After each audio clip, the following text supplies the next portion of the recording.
Hi friends, आज आपण गवारीची मोकळी भाजी पाहायची आहे. छान होती ही भाजी. यासाठी आपण पहिल्यांदा चॅनलला सबस्क्राईब करून बेल आयकॉनला प्रेस करायला विसरू नका.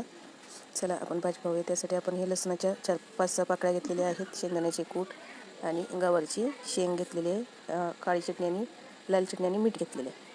आता हे जे लसूण आहे ते आपण चिचून घ्यायचं आहे आणि हे गवारीची जी तोडलेली गवारी आहे स्वच्छ नीट केलेली ते धुवून घ्यायचे आहे आणि मग हे पाण्यातनं काढून हे कढईमध्ये चांगली भाजून घ्यायची आहे. मोठा गॅस करून चांगली भाजून घ्यायची.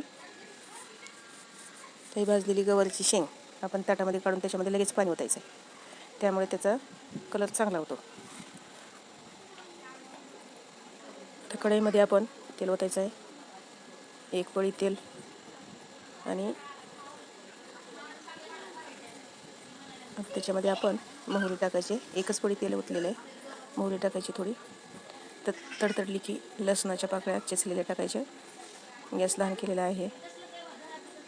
आता हे याच्यामध्ये आता आपण थोडासा कांदा, एक अर्धाच कांदा थोडाच टाकायचा आहे.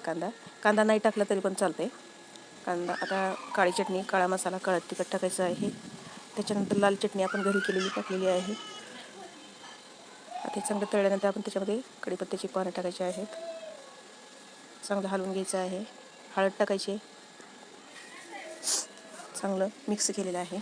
आता हे पाण्यात जी गवार होती ती काढून डायरेक्ट त्याच्यामध्ये टाकायची आहे. छान परतवून घ्यायचं आहे.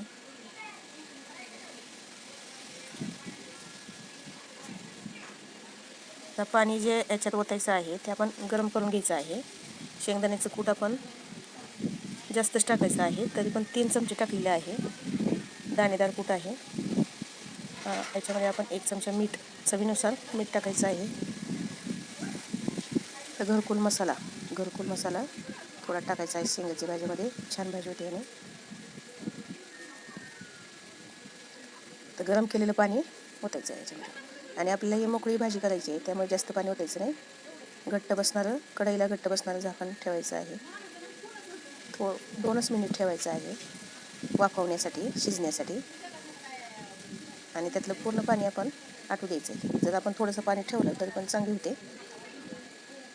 आपल्याला कमी जास्त पाहून थोडंसं कूट टाकलेलं आहे आणखी. हे पहा, एकदम छान साध्या पद्धतीने, सोप्या पद्धतीने कमी तेलामध्ये चांगलं मिक्स केलेलं आहे.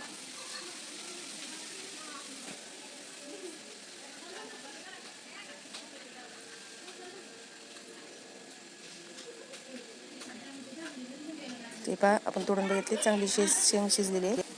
चांगलं मिक्स करायची आहे.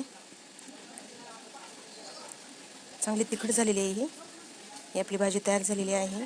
अशा या पद्धतीच्या अनेक रेसिपी पाहण्यासाठी चॅनल नक्की करून पहा ही गवारीची शेंग. आणि माझ्या चॅनलला लाईक, शेअर आणि सबस्क्राईब करायला विसरू नका. अशा अनेक रेसिपी पाहण्यासाठी चॅनलला सबस्क्राईब करा प्लीज. धन्यवाद.